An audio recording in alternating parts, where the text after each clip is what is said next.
takwa itu menghadirkan Allah Subhanahu wa taala. Menghadirkan Allah Subhanahu wa taala tidak bisa hanya sesaat dan tidak bisa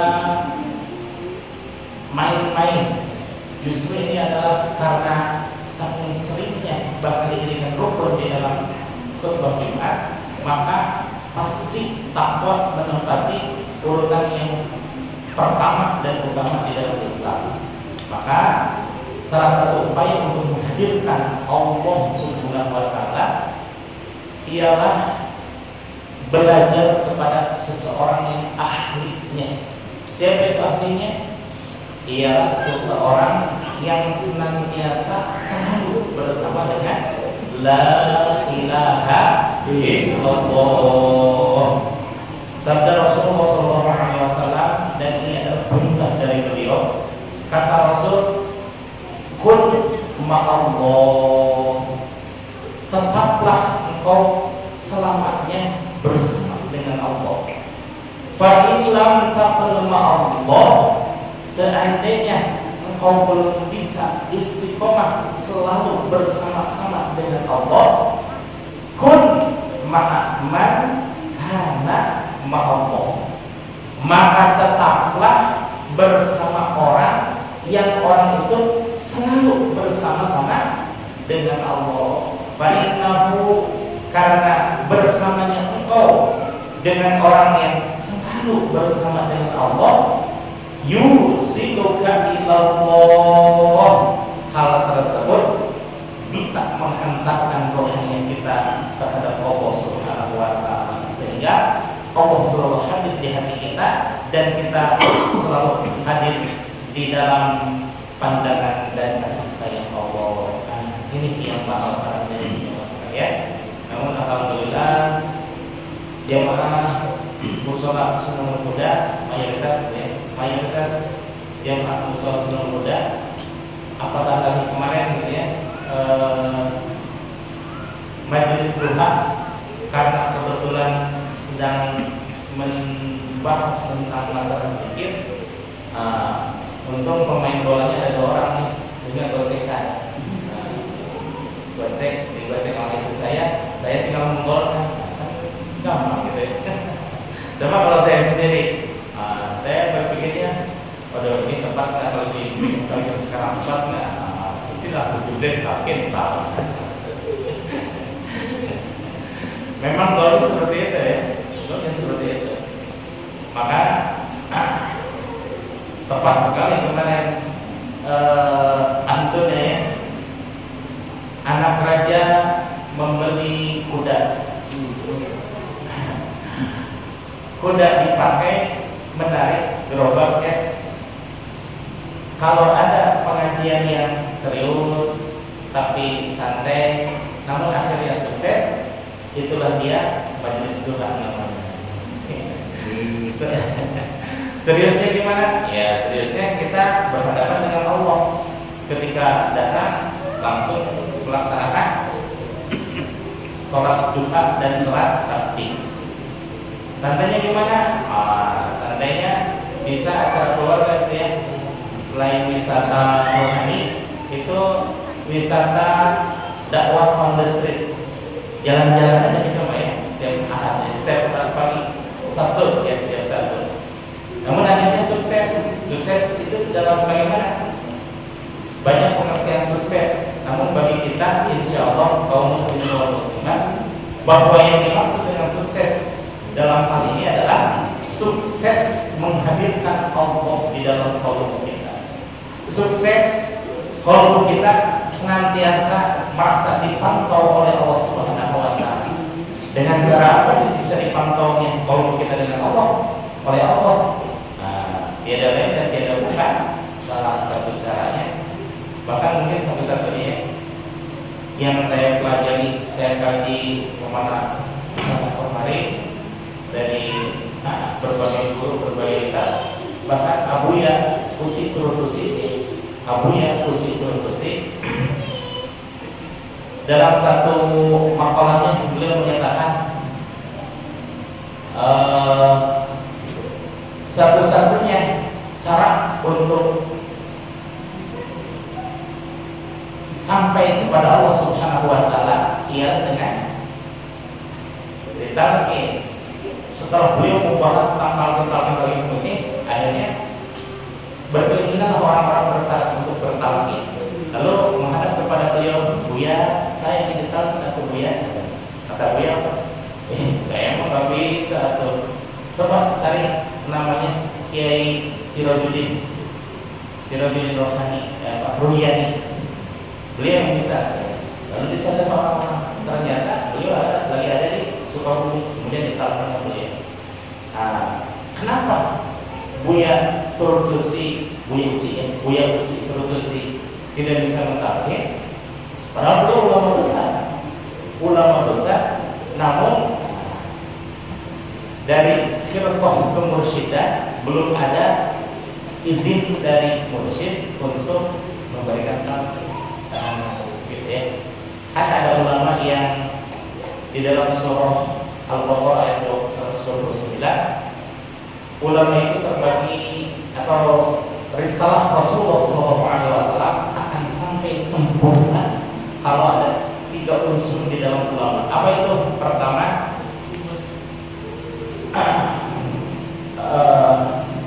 membaca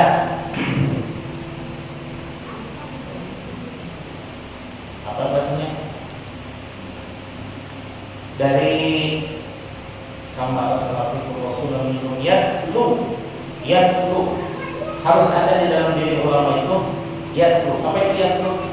Berasal dari kata tala yatslu, tilawah, artinya membacakan Al-Quran yang 30 juz, kemudian hadis yang sekian banyak, bahkan di dalam kepala Imam Ahmad bin Hanbal terdapat 1 juta hadis. Luar biasa ya, banyak.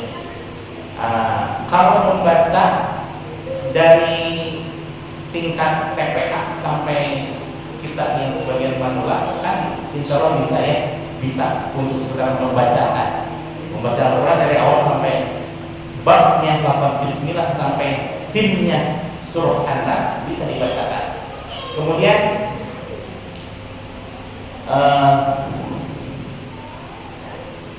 ini rohnya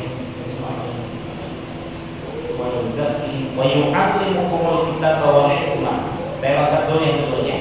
Wa yu'allimukumul kitaba wal hikmah, mengajarkan kitab dan al-hikmah. Hikmah itu sesuatu yang didapat setelah kita melaksanakan ibadah. Seperti halnya ibadah sholat, salah satu hikmah diantaranya adalah innas sholata tanha 'anil fahsya'i wal munkar. Kemudian salah satu hikmah dari puasa adalah sumu tasihu, kata Rasulullah SAW. Jadi para ulama itu bisa mengajarkan fikih sampai ke dasar-dasarnya, dari mulai toharah sampai ibadah puncak yaitu ibadah haji. Para ulama insya Allah semua sanggup untuk menyampaikan hal tersebut kepada jamaahnya. Cuma ada satu syarat yang mungkin tidak semua ulama memiliki, yang 3 ini. Yang satu, yang nomor 1, nomor 2 pasti insya Allah semua ulama memilikinya. Bahkan semua kaum muslimin memiliki, yaitu tilawah dan tahlil, mengajarkan dan membacakan Al-Quran dan ilmu fikih dan tauhid. Cuma di dalam nomor 2 tazkiyah wa yuzakkihim, membersihkan qalbunya umatnya atau jemaahnya, itu hanya bisa dilakukan oleh Rasulullah beserta orang-orang yang mendapatkan izin dari Rasulullah. Siapa itu? Rasulullah mengizinkan kepada Sayyidina Ali dan Sayyidina Abu Bakar. Sayyidina Ali dan Sayyidina Ali, kalau ini dari jalur Abu Bakar ya, Sayyidina Ali, kemudian kepada Sayyidina Husain, kemudian Sayyidina Zainal Abidin, kemudian Sayyidina Ali Quraisy dan lain sebagainya, sampai kepada Syekh Abdul Qadir Al-Jilani, turun kepada mursyid kita, guru yang berada di atas kita. Siapa itu? Kalau kita insyaallah Syekh Ahmad Shonibul Wafat Tajul Arifin.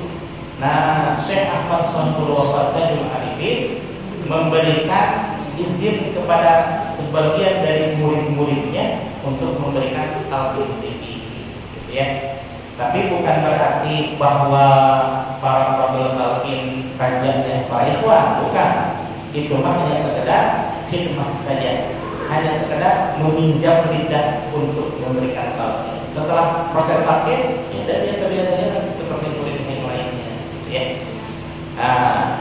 Alhamdulillah kita sudah mendapatkan badrul tauhid ini, bibit tauhid ini min qalbin taqiyyin naqiyyin, dari seseorang yang qalbunya sangat bertakwa dan bersih dari segala sesuatu selain Allah Subhanahu wa taala.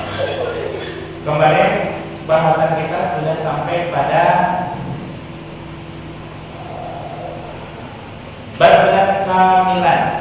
Kalau seandainya kita mengambil bibit tauhid tersebut dari seseorang yang hidup hatinya, maka akan menjadi tumbuh badran kamilan. Bibit tauhid tersebut akan tumbuh subur. Namun tumbuh suburnya tersebut tidak bisa diceblurkan, ceblur, tanamkan kemudian dibiarin aja, ya, dibiarin, nggak dipupuk, nggak disiram, nggak disiangi, ya. Coba kalau kita beli tanaman, ya, pohon mawar misalkan, ditanam di dalam pot di depan rumah kita, disiram apa enggak? Pasti disiram. Kenapa? Karena sayang, mahal, bibit juga mahal, gitu ya. Belinya mahal, gitu ya. Bisa disirami pagi sore, kemudian kasih pupuk, kasih pot yang bagus dan lain sebagainya. Biar apa? Biar tumbuh subur. Coba kalau didiamkan di tanaman, kemudian dibiarin selama seminggu, biarin aja. Mungkin syukur-syukur ada tetangga yang menyiramin. Ada nggak kira-kira tetangga yang menyiramin? Nggak ada. Seminggu 2 minggu, innalillahi wa inna ilaihi raji'un, gitu ya. Nah, bibit tauhid kita pun sama. Walaupun didapat dari qalbin naqiyyin taqiyyin, tetap aja kalau tidak disiram, tidak disiangi, ya, tidak dipupuk, dikasih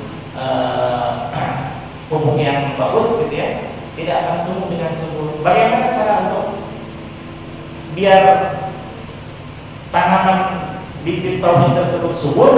Ya harus diamalkan. Satu-satunya cara yang memang harus diamalkan. Tidak ada, gitu ya.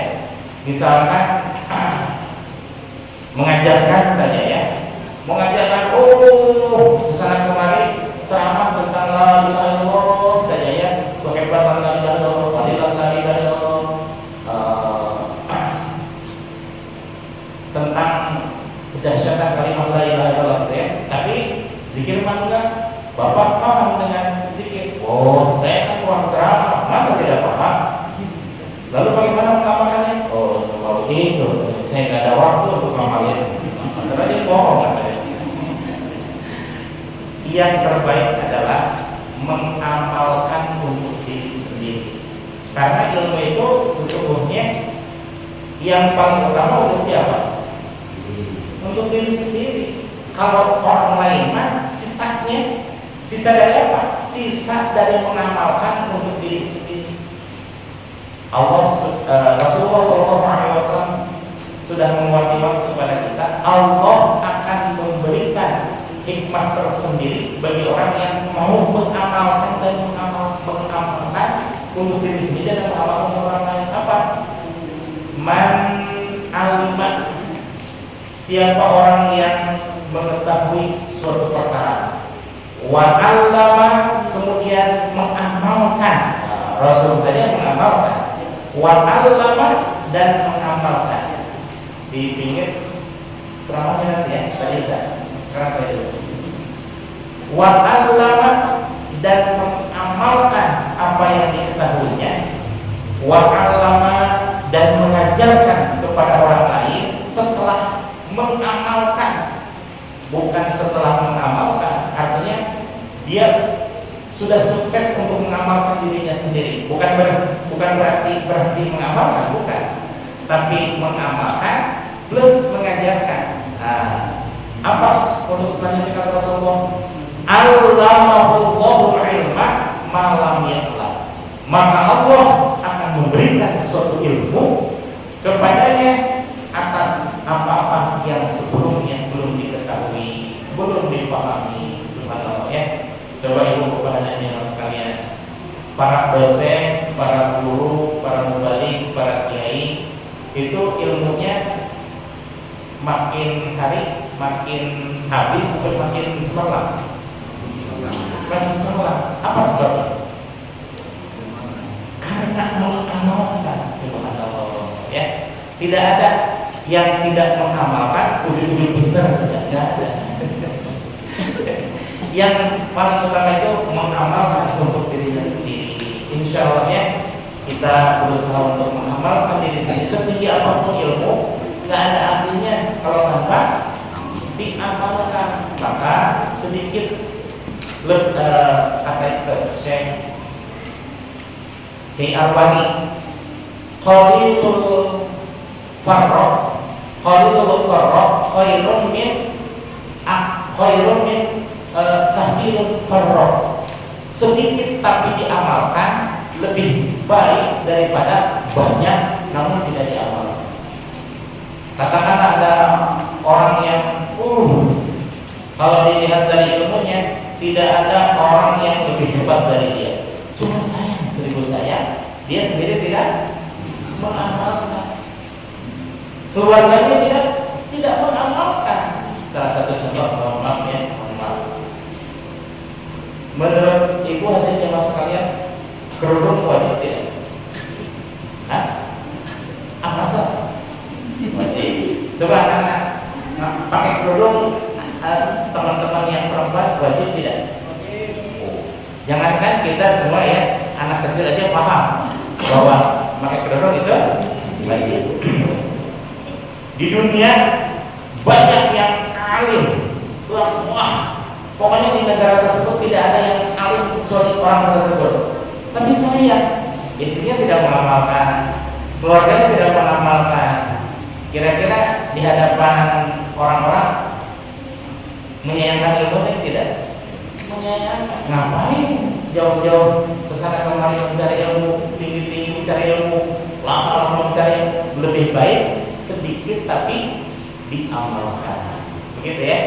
Insya Allah. Tapi insya Allah kita mah lebih baik banyak dan mengamalkan. Itu mah pilihan yang paling ideal ya, paling ideal. Namun para ulama tetap para ulama qalilun farraq khairun min katsiril farraq. Sedikit yang melekat dan diamalkan itu jauh lebih dahsyat daripada banyak tapi tidak mengamalkan. Ya. Kemudian wa badru ghairi balighi layan butuh, bahwa bibit zikir yang diambil dari sesuatu yang tidak bersambung, artinya tidak sampai kepada Rasulullah SAW, tidak bersanad, tidak bersilsilah. Contoh, mohon maaf, saya tiba-tiba melihat buku Mujarrabat Akbar misalkan yang pinggir jalan, seperti si Kungfu Hasan aja itu ya. Kungfu Hasan Bapak pernah nonton kan? Nah, Kungfu Hasan itu jagoannya dari mana dia? Dari pinggiran, di pinggir jalan. Ada buku $5 yang beli, yang jago itu. Nah, kalau dalam Islam tidak bisa seperti itu.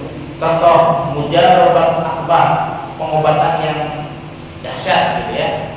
Ada kalimat la ilaha illallah, bahwa kalimat la ilaha illallah ini kalau dibaca sekian, caranya diusahakan, begini pakai air dan seterusnya, maka akan menimbulkan berbagai penyakit.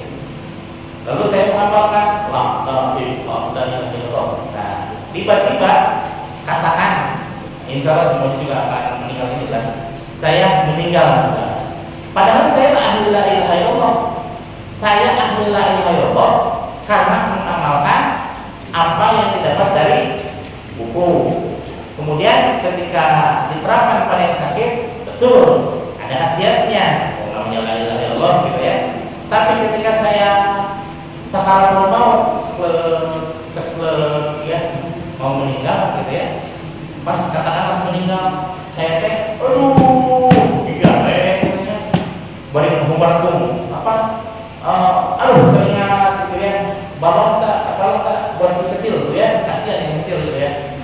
Rumah itu yang si sulung gitu ya, dan lain sebagainya. Yang saya ucapkan la ilaha illallah, apa langsung teringat kepada harta?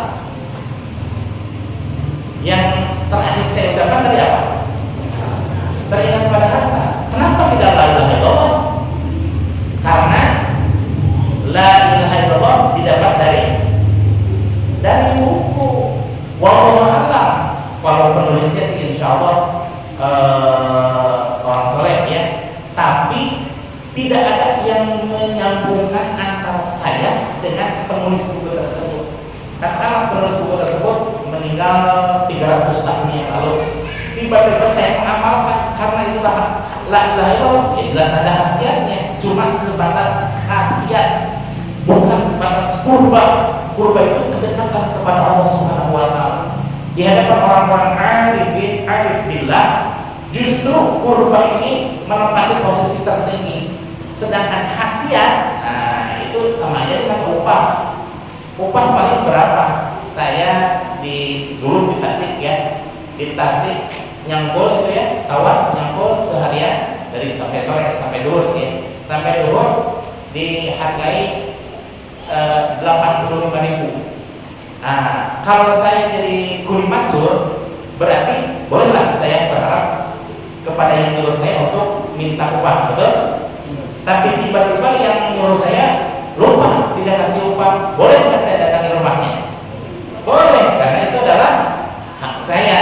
Nah, tapi kalau khidmah itu luar biasa. Khidmah itu contohnya Pak Aceh lah ya, Pak Aceh. Padahal saya nggak pernah minta beliau untuk mengimami sholat tasbih dan sholat hajat, sholat duha. Tapi beliau jauh-jauh dari Kendari datang. Subhanallah ya, tidak ada yang sehebat Pak Aceh dalam khidmat kepada majelis duha tersebut. Otomatis kalau saya berdoa, ingat anak kecil apa ingat Pak Aceh? Ingat Pak Aceh adalah ingat Pak Aceh. Kenapa? Karena khidmatnya luar biasa, betul kan? Nah, gitu ya. Menyambungkan itu seperti halnya kemarin cerita tentang Pak Kiai dengan burung beok ya. Ahli burung beok, kemudian ahli bicara, ahli la ilaha illallah dan lain sebagainya. Pas mati, apa yang diucapkan oleh si beok tersebut? Ya. Kenapa? Karena dia mendapatkannya bukan dari qalbun taqiyun naqiyun, tapi dari kaset yang diulang-ulang sehingga dia hafal, bukan dari hati yang membawa hati tersebut menghadap kehadiran Allah Subhanahu wa Ta'ala.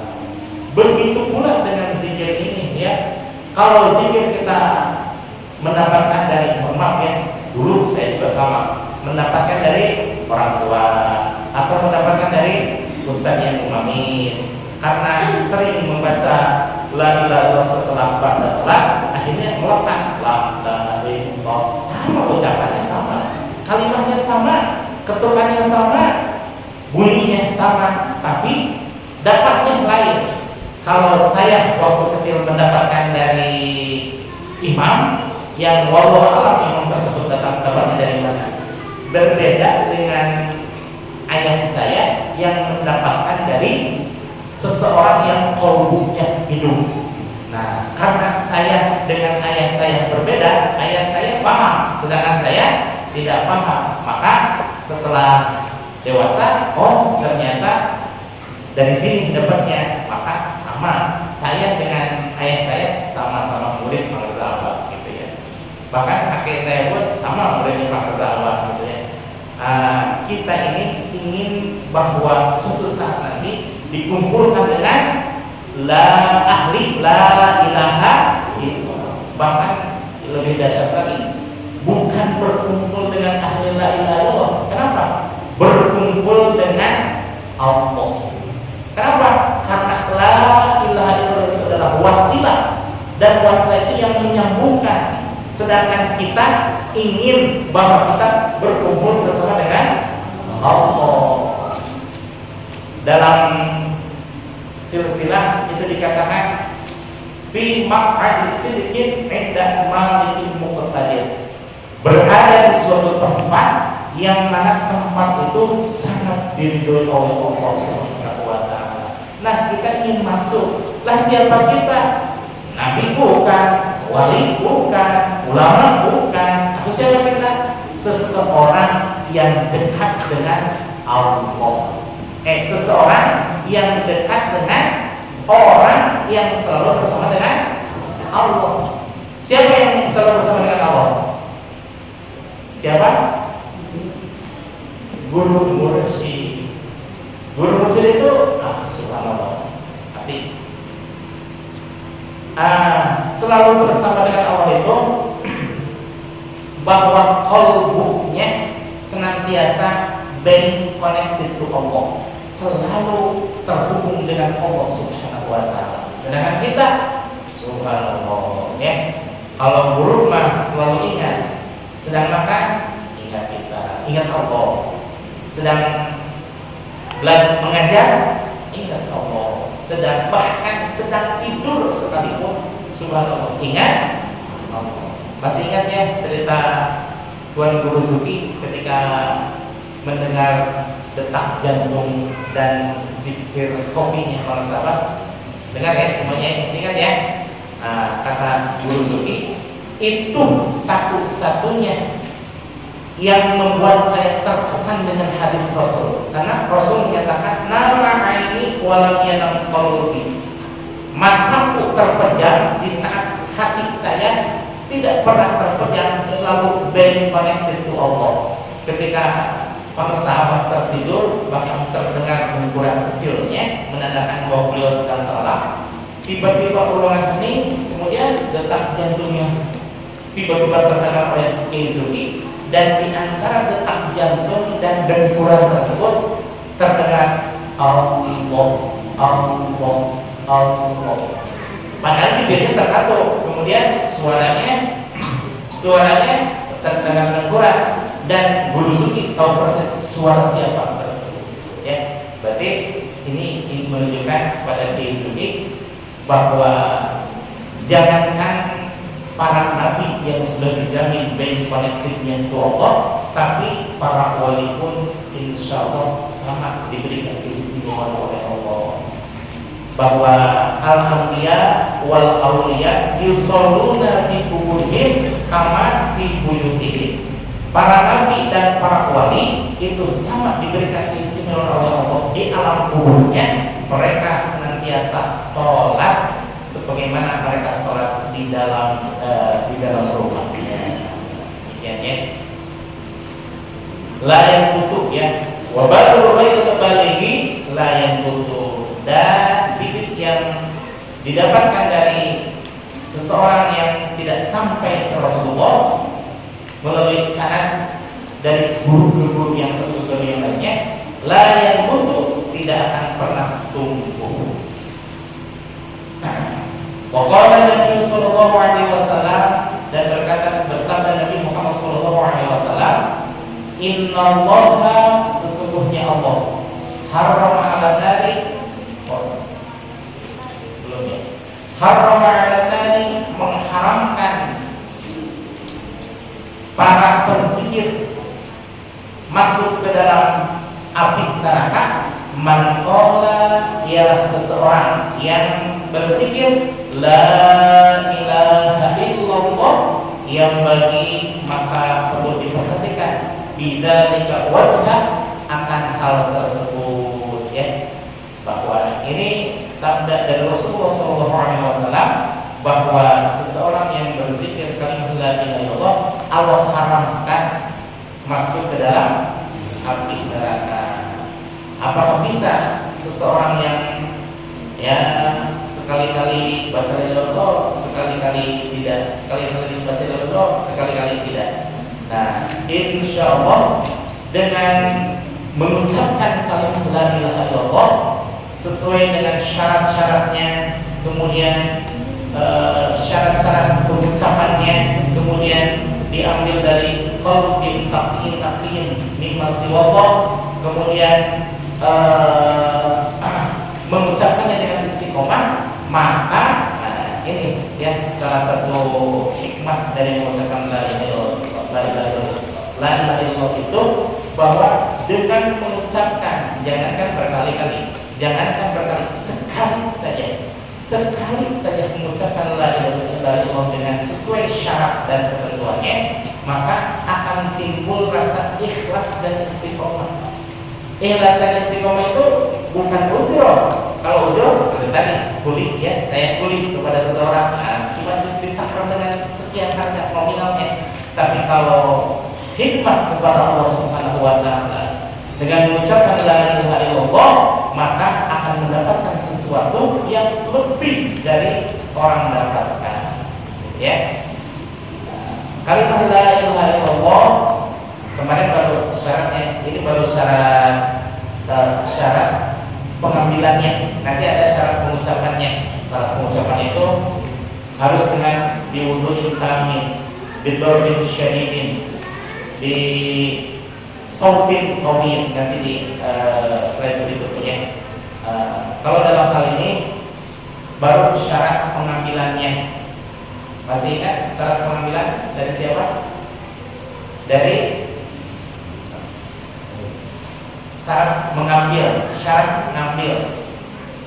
dari qalbu seseorang yang sangat bertakwa dan bersih dari segala sesuatu selain Allah Subhanahu wa taala. Insyaallah mudah-mudahan kita semuanya terberkahi dengan kalimat la ilaha illallah. Oh ya, mohon maaf.